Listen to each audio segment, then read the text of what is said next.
How was New York in 1810? A comprehensive historical overview.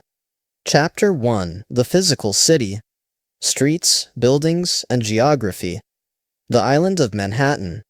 In 1810, New York City was a remarkably different place from the sprawling metropolis we know today. The city was concentrated almost entirely on the southern tip of Manhattan Island, extending roughly 2 miles northward from the Battery. Beyond this settled area lay farms, country estates, marshlands, and wilderness that would seem unimaginable to modern observers. The total land area of developed New York in 1810 covered approximately 1 square mile. The city's northern boundary of significant development reached only to around what we now call Houston Street, though scattered settlements, farms, and villages extended further up the island. Greenwich Village was literally a separate village, considered a healthy retreat from the crowded city below. Harlem was a distant farming community that required a full day's journey to reach.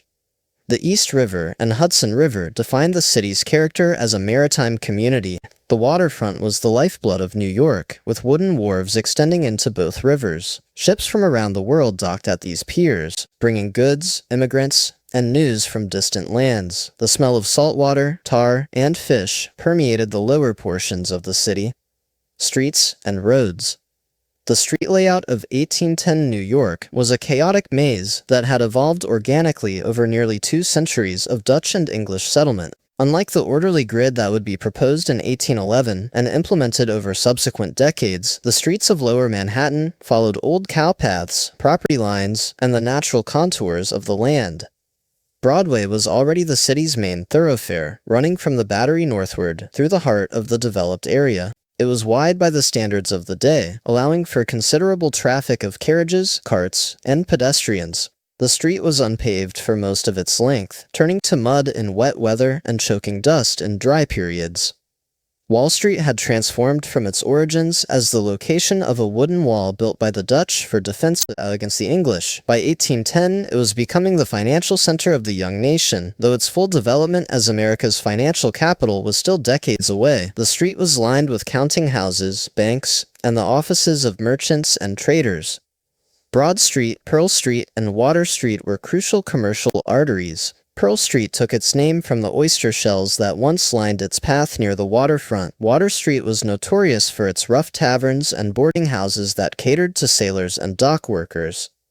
The streets were generally unpaved, with only the most important thoroughfares receiving any attention. Cobblestones appeared on some major streets, but most roads were simply packed earth. Sidewalks, where they existed, were often wooden planks laid over the mud. Street lighting was minimal, with oil lamps placed at major intersections, leaving most of the city in darkness after sunset. Buildings and architecture. The architectural character of 1810 New York reflected its transition from a colonial town to an American city. The dominant style was Federal architecture, characterized by symmetry, elegant proportions, and restrained ornamentation. Red brick was the most common building material for substantial structures, while wood remained prevalent for smaller buildings and houses.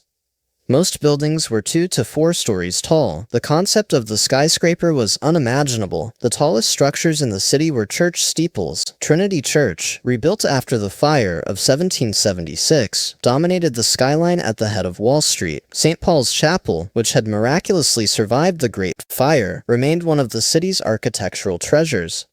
Residential architecture varied dramatically by social class. Wealthy merchants built substantial brick townhouses with Federal-style details, including fanlight windows above doorways, delicate ironwork, and interior spaces decorated with imported wallpapers and fine furniture. These homes clustered around Broadway, particularly in the area near Bowling Green, and along the streets leading to the Battery. Middle-class homes were more modest brick or frame structures, often sharing walls with neighbors in row-house configurations. Working class and poor residents lived in increasingly crowded conditions in older buildings near the waterfront or in the growing tenement districts. Cellars were frequently rented as living spaces for the poorest residents, creating conditions that foreshadowed the notorious slums of later decades. Commercial buildings lined the major streets, with shops on the ground floor and residences or storage above. Counting houses where merchants conducted their business were simple, functional spaces with high desks, ledger books, and minimal decoration. Warehouses crowded the waterfront, storing goods awaiting shipment or recently arrived from overseas. Public spaces and landmarks. The Battery at the southern tips of Manhattan served as the city's primary public promenade. Here, New Yorkers of all classes gathered to enjoy the sea breezes, watch ships entering and leaving the harbor, and socialize. Castle Clinton, originally called the West Battery, was under construction during this period as a fortification against potential British attack. City Hall Park was transitioning from its colonial identity as the Common to a more refined public space. The new City Hall building was under construction during 1810, representing the city's growing civic ambitions. When completed, it would be one of the finest public buildings in America, combining Federal and French Renaissance styles. Bowling Green, the city's oldest park, remained a fashionable gathering spot surrounded by elegant homes. The iron fence that once surrounded a statue of King George III still stood, though the statue itself had been melted down for bullets during the Revolution.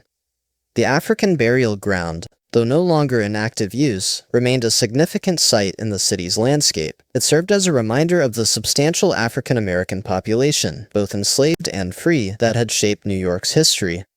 Chapter 2. The People. Population, Demographics, and Social Classes. Population Statistics.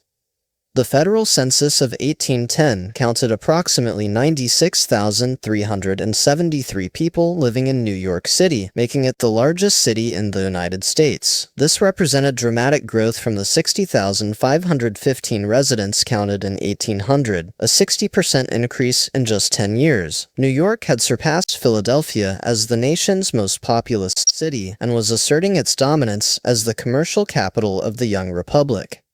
This population was packed into a remarkably small area, creating population densities that would have been remarkable by any standard. The crowding was most intense in the older neighborhoods near the waterfront, where immigrants and the working poor clustered in search of affordable housing and employment opportunities.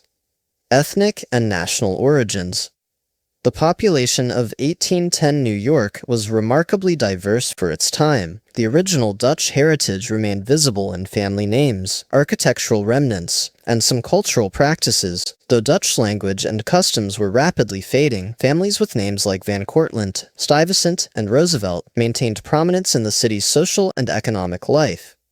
English and Scottish immigrants and their descendants formed the largest portion of the white population. They dominated commerce, politics, and the professions, setting the cultural tone for the developing American identity. The Anglican tradition had been transformed into the Episcopal Church, which remained fashionable among the elite. Irish immigrants were arriving in increasing numbers, though the massive waves of Irish immigration were still decades in the future. These early Irish immigrants included both Catholics and Protestants, and they filled positions as laborers, servants, and craftsmen. Anti-Irish prejudice was already evident, though not yet as virulent as it would become. German immigrants maintained their own neighborhoods and cultural institutions. German-language newspapers, churches, and social organizations served this community. German craftsmen were particularly prominent in skilled trades such as brewing, baking, and furniture making. French refugees from the Haitian Revolution and from the upheavals in France itself added another dimension to the city's diversity. Many were educated professionals or skilled artisans who brought sophisticated European culture to New York. French dancing masters, language teachers, and chefs found ready employment among the city's aspiring elite. African Americans, enslaved and free.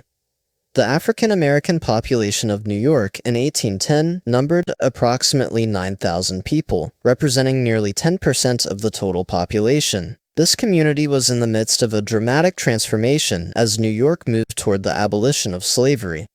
New York's Gradual Emancipation Law of 1799 had declared that children born to enslaved mothers after July 4th of that year would be free, though they would remain bound servants until age 28 for males and 25 for females. Full abolition would not come until 1827, so in 1810, slavery still existed in New York, though in declining numbers. Approximately 1,600 enslaved people remained in the city in 1810, primarily serving as domestic servants in wealthy households. The institution was clearly dying, but its presence remained a daily reality for those still in bondage. The free black population was growing rapidly and establishing institutions that would serve the community for generations. The African Free School provided education for black children. Black churches, mutual aid societies, and social organizations created a vibrant community life despite pervasive discrimination. Free black New Yorkers worked in a variety of occupations, though they faced systematic exclusion from many trades and professions. They served as sailors, laborers, domestic servants, laundresses, and in skilled trades where they could find work. Some operated small businesses, including restaurants, barbershops, and boarding houses. Social class structure. The social hierarchy of 1810 New York was marked by significant stratification, though the revolutionary ideals of equality continued to influence American culture. The boundaries between classes were more fluid than in Europe, but real barriers existed. At the apex of society stood the merchant elite, families who had accumulated wealth through trade, land speculation, and finance. Names like Astor, Livingston, and Schermerhorn represented this class. They lived in elegant homes, employed servants, sent their sons to Columbia College, and intermarried to preserve their social standing. They set fashions, patronized the arts, and dominated city politics. John Jacob Astor was emerging as perhaps the wealthiest man in America through his fur trading empire and real estate investments. His rise from German immigrant to millionaire represented the possibilities of the new American society, even as his wealth created new forms of inequality. The professional class included lawyers, doctors, clergy, and educators. They occupied a respected middle ground, providing essential services to society and often moving into the same social circles as the merchants, though usually with less wealth. Legal practice was particularly important in a commercial city like New York, where contracts, debts, and property disputes required constant attention. Skilled artisans and craftsmen formed the backbone of the middle class. Printers, silversmiths, furniture makers, tailors, and dozens of other trades provided essential goods and services. Many owned their own shops and employed journeymen and apprentices. They took pride in their skills and independence, and they participated actively in the political life of the city. Below the artisans were the laboring classes, dock workers, cartmen, laborers, and servants. They worked with their hands for wages, often in difficult and dangerous conditions. Job security was unknown, and economic downturns could plunge families into poverty. Yet these workers, too, participated in the city's culture, patronizing taverns, attending public gatherings, and making their voices heard. At the bottom of the social order were the poor, widows without support, orphans, the disabled, and those unable to find steady work. The city maintained an almshouse to provide minimal support, but poverty remained a constant presence. Beggars appeared on the streets, and private charities struggled to meet the need. Chapter 3: Daily Life. Work, Food, and Home Life. The Rhythms of the Day. Life in 1810, New York was governed by natural rhythms to a degree that modern city dwellers would find remarkable. Without reliable artificial lighting, the day began at sunrise and ended shortly after sunset for most people. Candles and oil lamps provided illumination after dark, but they were expensive and provided only limited light. The working day typically began around 6 or 7 in the morning and continued until 6 or 7 in the evening, with breaks for meals. Shops opened early and closed at dusk. The waterfront came alive before dawn, as workers began loading and unloading ships to take advantage of favorable tides.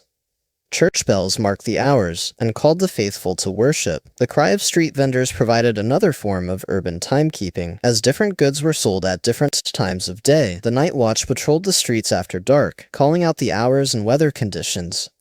Work and occupations. The economy of 1810 New York centered on commerce and trade. The city was first and foremost a port, and maritime activities directly or indirectly employed a large portion of the population. Ships required crews, dock workers, and maintenance. Goods required warehousing, transportation, and sale. Merchants needed clerks, accountants, and agents. Artisan workshops dotted the city, producing everything from shoes to furniture to silver goods. The traditional apprenticeship system remained in place. Young men would apprentice to a master craftsman for 7 years, learning the trade while providing labor. After completing their apprenticeship, they became journeymen, working for wages until they could establish their own shops as masters. Women's work was largely confined to the domestic sphere or to a limited range of occupations. Married women managed households, raised children, and often contributed to family businesses. Single women and widows worked as domestic servants, seamstresses, laundresses, or in various forms of small trade. The factory system that would later draw women into industrial work was only beginning to emerge. Children worked from an early age. Boys might begin apprenticeships as young as 12 or 14. Girls helped with domestic tasks or worked alongside their mothers. Street children sold newspapers, shined shoes, or ran errands. Childhood as a protected period of play and education was largely a privilege of the wealthy. Food and drink. The diet of New Yorkers in 1810 varied dramatically by social class, but certain elements were common across the population. Bread was the staple food, consumed at every meal. Bakers throughout the city produced loaves in a variety of styles, with price and quality regulated by city ordinances. Meat was consumed regularly by those who could afford it. Beef, pork, and mutton were most common, purchased from butchers in the public markets. The wealthy might enjoy more exotic fare, including game birds, venison, and imported delicacies. The poor relied more heavily on cheaper cuts and preserved meats. Seafood was abundant and relatively cheap, given New York's location. Oysters were so plentiful that they were considered food for the poor, sold by street vendors, and served in taverns throughout the city. Fish from the surrounding waters provided protein for all classes. Vegetables and fruits were seasonal and came from farms in the surrounding countryside. The growing season was short, and preservation methods were limited, so winter diets relied heavily on root vegetables, dried beans, and preserved foods. Summer and fall brought abundance, but spoilage was a constant concern without refrigeration.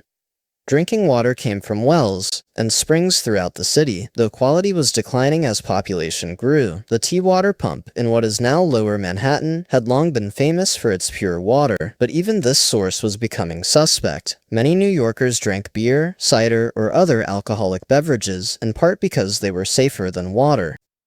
Alcohol consumption was remarkably high by modern standards. Rum, whiskey, and brandy were consumed throughout the day by men of all classes. Taverns served as social centers, political meeting places, and sites of business transactions. Drunkenness was common and generally tolerated, though periodic reform movements sought to address what some saw as a social problem: housing and home life. The homes of 1810 New Yorkers reflected their social standing. Wealthy families lived in spacious townhouses with multiple floors, separate rooms for different functions, and servants' quarters in the attic or basement. These homes might include a formal parlor for receiving guests, a dining room for family meals, separate bedrooms for family members, and a kitchen in the basement. Middle-class families lived more modestly, often in row houses with fewer rooms and less elaborate decoration. Spaces served multiple functions. A room might be a parlor by day and a bedroom by night. Privacy was limited even in comfortable homes. The working poor lived in increasingly crowded conditions. Multiple families might share a single building, with individual families occupying 1 or 2 rooms. Cellar apartments housed the poorest residents in dark, damp conditions. Boarding houses provided housing for single workers, with minimal amenities and shared facilities. Furniture and household goods reflected family means. The wealthy furnished their homes with imported pieces, fine fabrics, and decorative objects. The middle class aspired to similar comforts on a smaller scale. The poor made do with minimal furniture, perhaps a bed, a table, a few chairs, and essential cooking implements. Heating came from fireplaces and, increasingly, from iron stoves. Wood and coal were the primary fuels. Keeping warm in winter was a constant challenge, especially for the poor who could not afford adequate fuel. Family and social relations. The family remained the fundamental unit of social organization in 1810 New York. Marriages were typically arranged with an eye toward economic advantage. The romantic love was increasingly valued. Women were legally subordinate to their husbands, losing their legal identity upon marriage in a doctrine known as coverture. Family sizes were large by modern standards. Women might bear 6, 8, or 10 children over their fertile years. Though infant mortality was high, and many children died before reaching adulthood, children were valued both emotionally and economically as additional hands for family labor. Extended family networks provided social support in an era before government safety nets. Relatives helped one another through hard times, took in orphaned children, and provided care for the elderly and infirm. Family connections also facilitated business relationships and social advancement. Chapter 4: Commerce and Economy. Trade, Markets, and Industry. New York as a commercial center. By 1810, New York was rapidly establishing itself as the commercial capital of the United States. Its natural harbor, strategic location, and entrepreneurial population combined to create a dynamic trading center that would soon dominate American commerce. The harbor was the city's greatest asset. It was deep enough to accommodate the largest ships of the era, protected from storms, and rarely frozen in winter. Ships could navigate up the Hudson River to Albany, or through Long Island Sound to Connecticut and beyond. The East River provided access to Long Island and the Atlantic. Geographic location gave New York advantages over its rival cities. It was positioned between New England and the southern states, making it a natural hub for coastal trade. The Hudson River Valley provided access to the interior, and plans were already forming for the canal that would eventually connect New York to the Great Lakes. Maritime trade.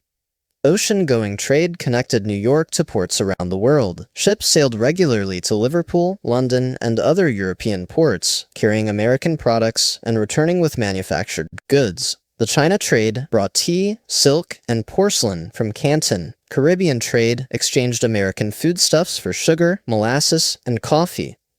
The international political situation created both opportunities and challenges. The ongoing Napoleonic Wars in Europe disrupted normal trade patterns, but also created opportunities for neutral American ships to carry goods between belligerent nations. However, both Britain and France interfered with American shipping, seizing vessels and impressing sailors, creating tensions that would eventually lead to the War of 1812.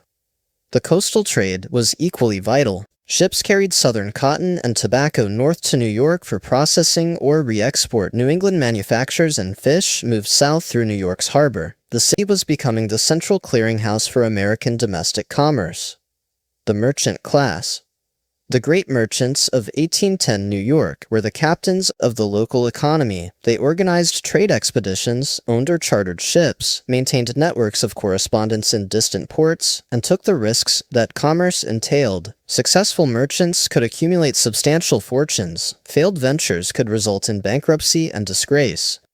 Counting houses along Pearl Street and Water Street were the nerve centers of this commercial world. Here, merchants met with captains, examined samples of goods, negotiated prices, and arranged shipments. Clerks labored over ledgers, recording transactions in careful handwriting. Young men learned the trade as apprentices, hoping to eventually establish their own businesses.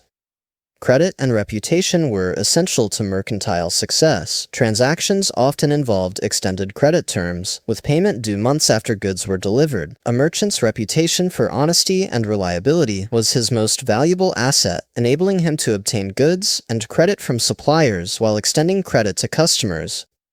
Banking and finance.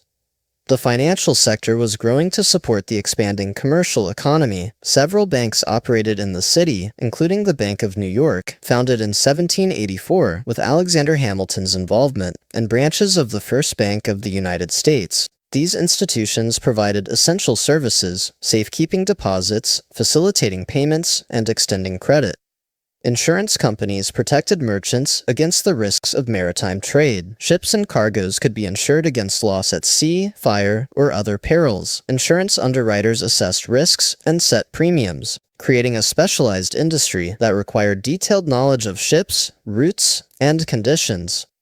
The stock exchange was in its infancy, but growing. The Buttonwood Agreement of 1792 had established a framework for trading securities, and brokers gathered daily to buy and sell shares in banks, insurance companies, and other enterprises. The exchange would not have its own building until later, with traders meeting outdoors or in coffee houses.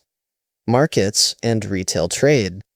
Public markets were central institutions in the city's economic and social life. The Fly Market on Maiden Lane, the Bear Market on Fulton Street, and several others provided regulated spaces for the sale of food and other necessities. Market regulations controlled quality, weights and measures, and prices for essential goods.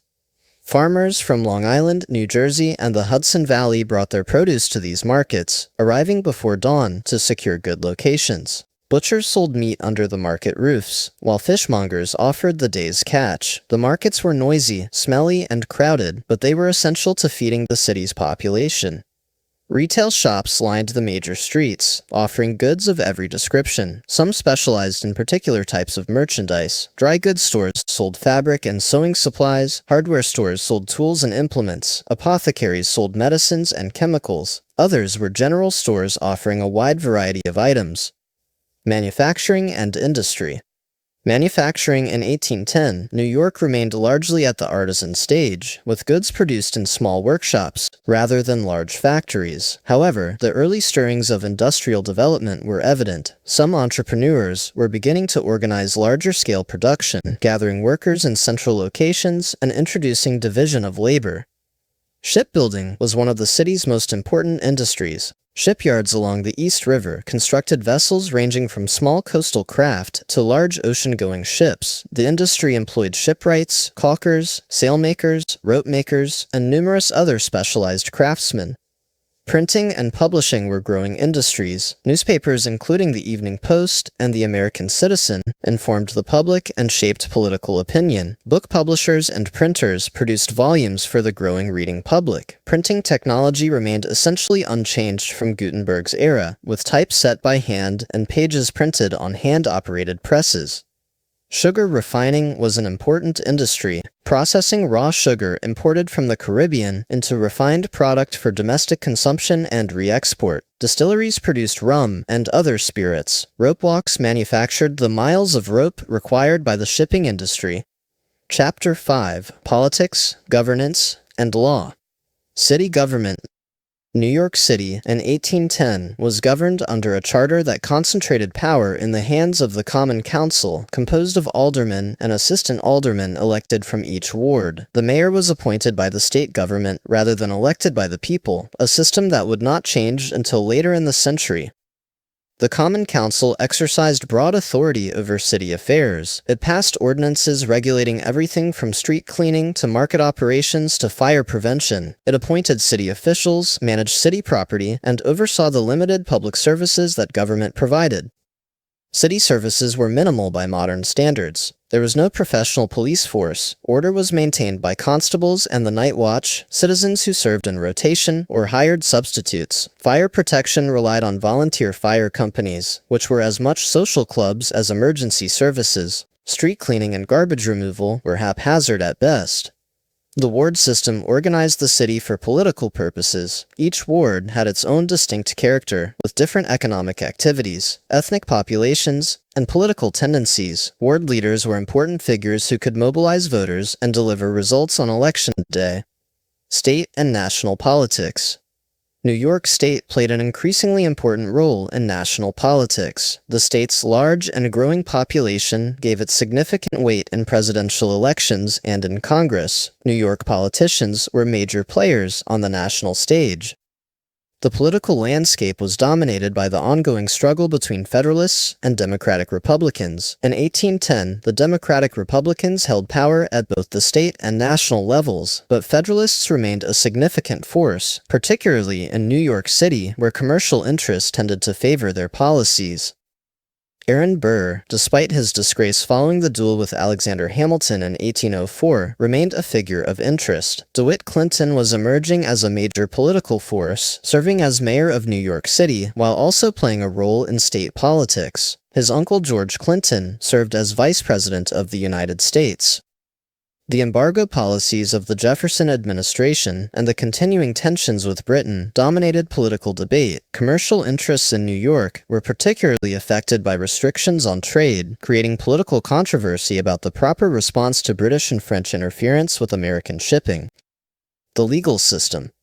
The legal system of 1810 New York combined inherited English common law traditions with American innovations. Courts at various levels handled different types of cases, from minor local matters to serious criminal trials.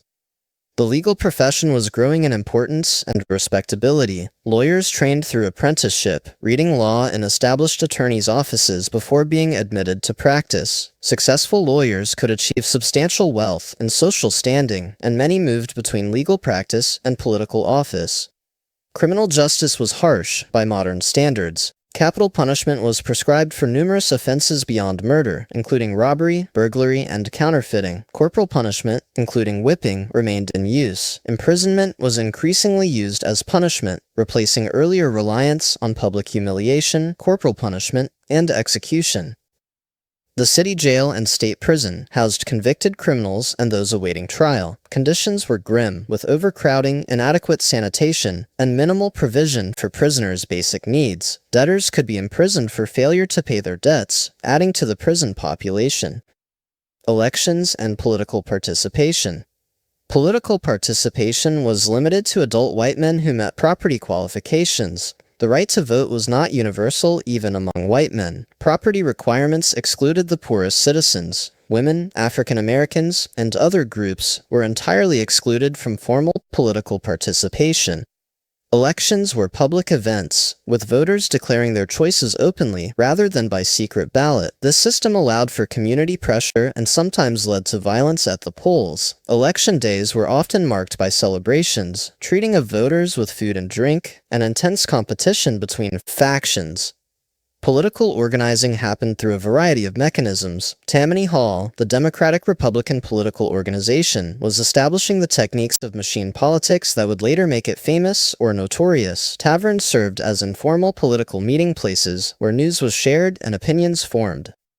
Newspapers were explicitly partisan, serving as organs of political factions rather than as objective sources of news. Editors engaged in fierce polemics, attacking opponents with language that would seem extreme by modern standards. Libel laws provided some restraint, but political journalism was a rough-and-tumble business.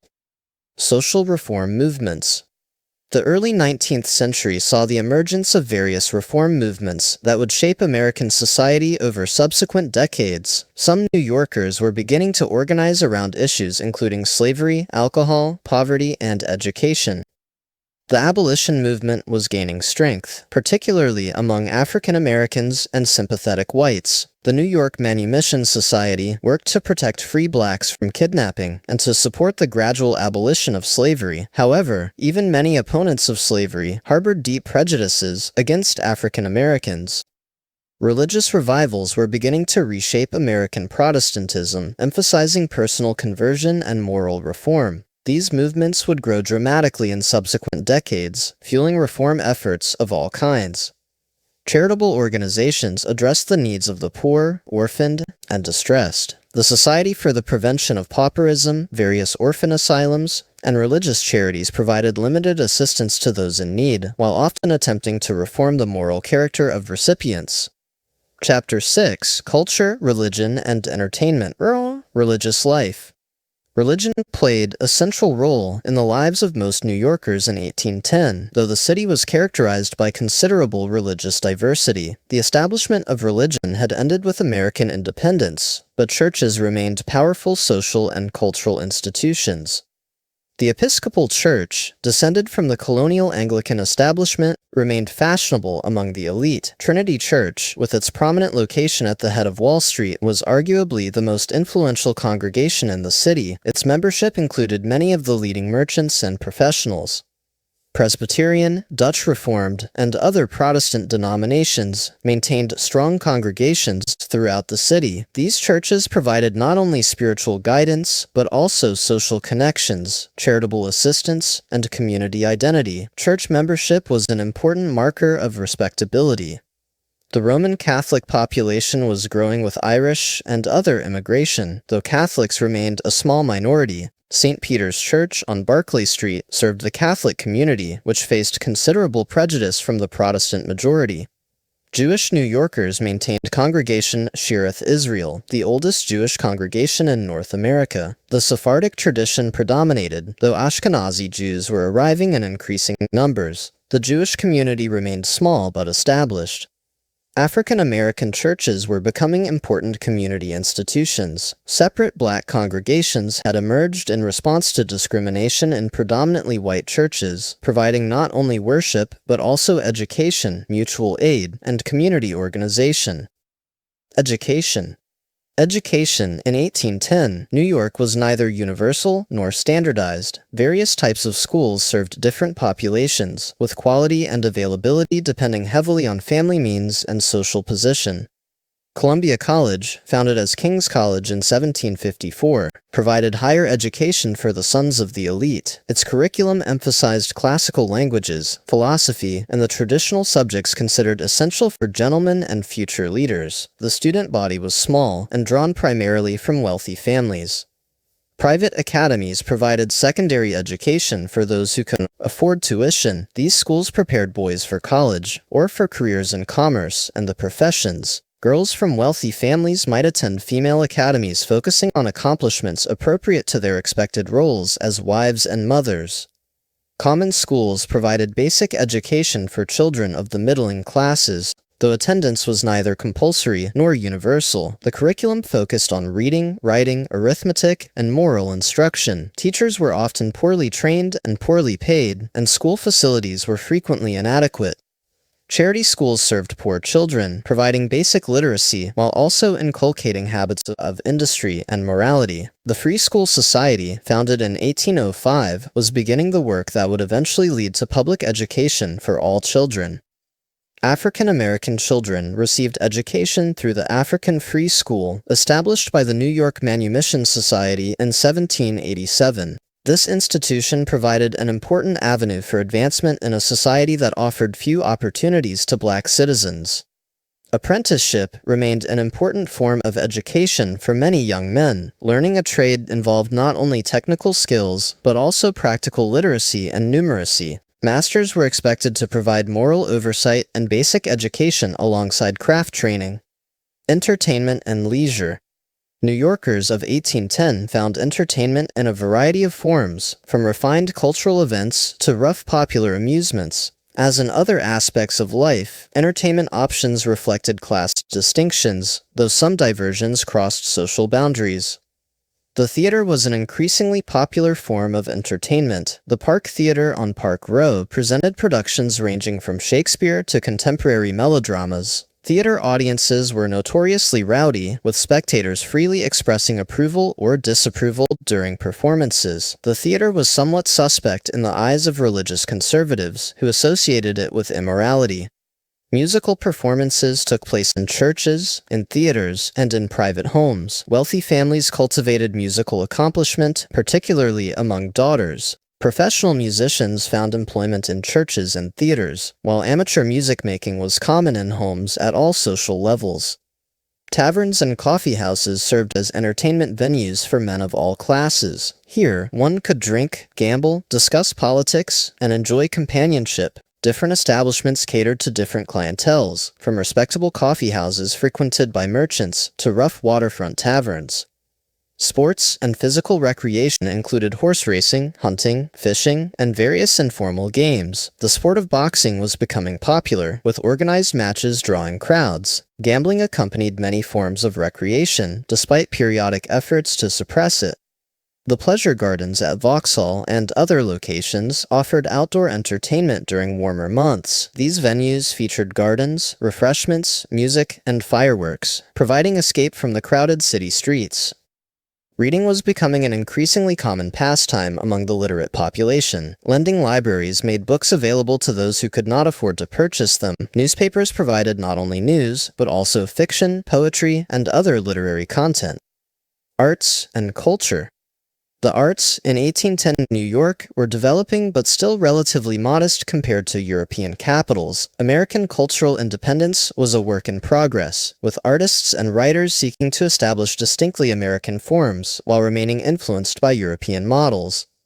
Portrait painting was the most established form of visual art, with successful painters finding steady employment depicting the likenesses of prosperous citizens. Historical painting and landscape art were less developed but beginning to attract attention. Artists' training typically involved either European study or apprenticeship with established American painters. Literature was emerging as a significant American cultural form. Washington Irving was beginning his literary career, though his most famous works were still in the future. Newspapers and magazines published poetry, essays, and fiction. However, American literature still labored in the shadow of English models. Architecture was becoming more sophisticated, with trained architects replacing the master builders who had designed most earlier structures. The new City Hall, designed by Joseph-François Mangin and John Macomb Jr., represented architectural ambitions beyond mere functionality. Scientific inquiry was pursued by a small community of interested citizens. The New York Historical Society, founded in 1804, collected materials related to American history. Natural history attracted amateur enthusiasts who collected specimens and corresponded with like-minded individuals elsewhere. Holidays and celebrations. The calendar of celebrations in 1810 New York mixed inherited traditions with new American observances, religious holidays, patriotic celebrations, and informal community events marked the passage of the year. The 4th of July had become the premier national celebration, commemorating the Declaration of Independence. The day was marked with military parades, patriotic orations, public dinners, and considerable consumption of alcohol. Fireworks and cannon fire added noise and spectacle to the celebrations. Thanksgiving was observed, though not yet as a uniform national holiday. The governor might proclaim a day of Thanksgiving, and families gathered for celebratory meals. The holiday's associations with Puritan New England gave it particular resonance in a city with many New England immigrants. Christmas was celebrated, though less elaborately than it would become later in the century. Religious services marked the day for Christians, and some families exchanged gifts and enjoyed special meals. The secular elaboration of Christmas with decorated trees, Santa Claus, and extensive gift-giving was still in the future. New Year's Day was observed as a time for making and receiving calls. Gentlemen called upon their acquaintances, exchanging good wishes for the coming year. Refreshments were offered to visitors, and the day provided an opportunity for social display and networking.